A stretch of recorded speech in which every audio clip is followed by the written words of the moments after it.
March 21st, 2033. Just less than 2.5 hours before the annual purge commences, the employees of a diner are nervously waiting to be dismissed by their boss. They briefly discuss what they plan to do on the evening of the purge. One of the waitresses, Eva, goes home to her father Rico and daughter Callie. Callie is watching a video online of a man named Carmelo Jones, who seeks to rally followers against the new founding fathers and their heinous acts against the poverty-stricken population. Rico hates the purge and wants to hear nothing about it for the night. He leaves and Callie asks Eva if her boss gave her a raise. She tells her daughter that it's not in the cards at the moment. A man named Leo is arming up before the commencement. He hears a knock on the door. It's a woman named Janice. She sees newspaper clippings on his wall of a man that was let go from trial, knowing why he plans to go out that night. Although she urges him not to go through with his plans, Leo sends her away. A couple named Shane and Liz are out driving. There is obvious tension between them. After their trip to a store, Liz tells Shane they have to tell his sister about something. They are briefly spooked by a punk with face paint and a cross drawn on his forehead. He retreats and joins his other masked face-painted punk friends. A man in a mask with God written on it waves at the couple. As they hit the road again, we learn that they are separating, and this is what Shane is hesitant to tell his sister. Suddenly, their car breaks down in the middle of the street, not long before the start of the purge. They look under their car and see that the wires were cut. The punks ride up close to them, with the God punk stepping out with a blade. The couple knows they cut the wires and they make a run for it. As the clock nears 6, Eva and Callie prepare dinner, while Shane and Liz try to hide from the punks and any other purgers. The sirens go off, signaling the start of the purge. Leo goes out in his armored car with his guns in tow. A truck with psychos drives through the streets. They pass a couple armed with machetes, looking to release the beast. From inside the truck, a man known as Big Daddy takes out a machine gun and kills the couple. Leo passes a man getting beaten to death, while not noticing a burning bus flying behind him moments later. Callie goes to find Rico to have dinner.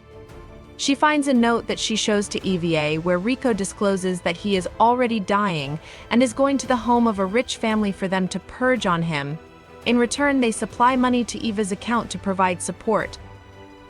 As the women mourn their inevitable loss, they hear commotion outside. They look out the window to see a SWAT-like team of men coming toward their building. The ladies then hear a loud banging noise. Their lecherous neighbor Diego comes in with a shotgun, planning to rape and kill the women. He grabs Eva's throat and licks her face when another banging is heard. Diego is shot to death by the armed men, who then take Eva and Callie to be purged by Big Daddy. Leo drives by the ladies' building to see the men trying to force them into their truck. Leo mutters to himself just to drive by and ignore this, but seeing the ladies fight back, he chooses to get out of the car and shoot the men down. With his back turned, Shane and Liz sneak into his car to hide. Big Daddy emerges from inside the truck, and Leo shoots him in the face. He turns to walk back to his car, but then offers EVA and Callie to join him. They follow and are startled to see Shane and Liz in the back of the car. Leo draws his gun on them, but they assure him they're unarmed and are not looking to purge. They then see Big Daddy standing to his feet, and the punks on their bikes not far behind. Reluctantly, Leo takes everybody with him as Big Daddy fires up his machine gun. Leo's car also happens to break down, leaving everybody stranded in the outskirts of town. Eva offers to get Leo a new car from her friend and co-worker Tanya if he promises to get them to her place safely. He agrees and hands everyone guns to protect themselves.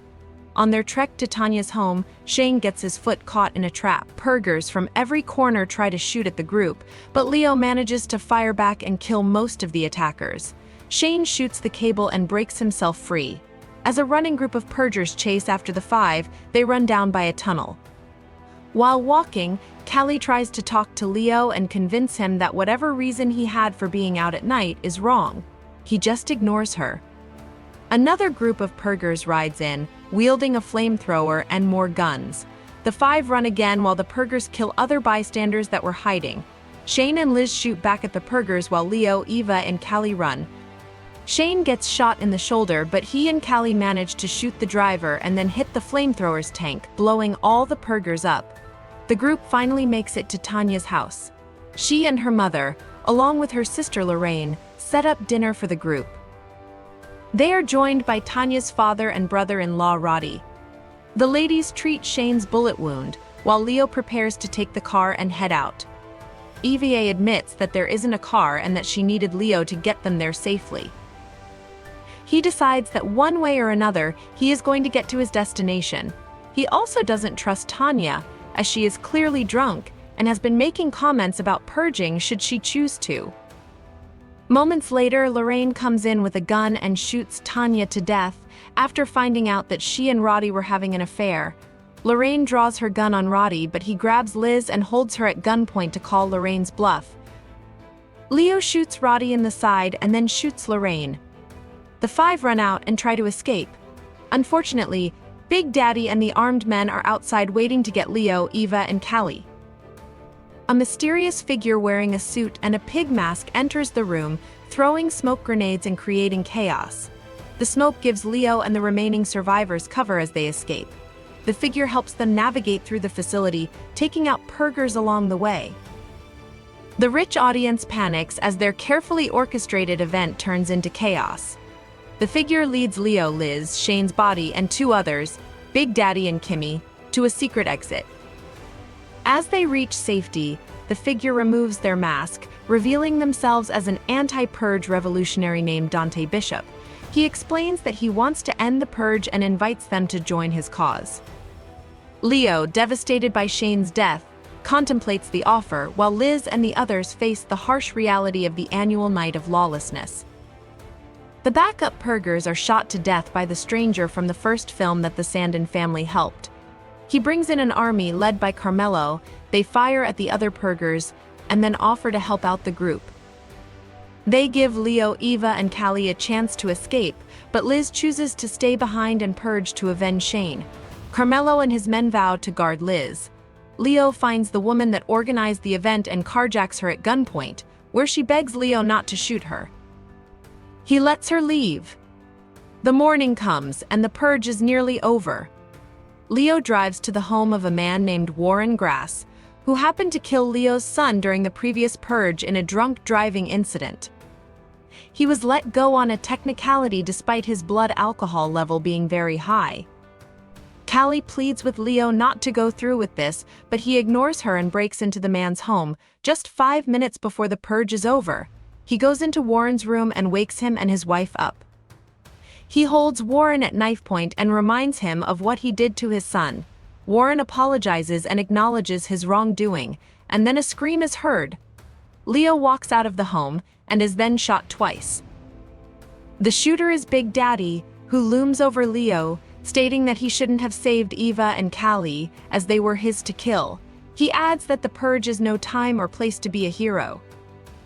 Before he kills Leo, Big Daddy is shot in the head by Warren, whom Leo chose not to kill after all. The armed men led by Big Daddy come running up to the house, while Eva and Callie run out with their guns. And then the sirens go off, signaling the end of the purge. Eva then urges Warren to get his car so that they can take Leo to the hospital. On the ride to the hospital, Callie thanks Leo for saving them, also happy that he didn't kill Warren. They make it to the hospital, with Eva and Callie carrying Leo inside, while the helicopters fly over the city, slightly devastated by the events of the evening.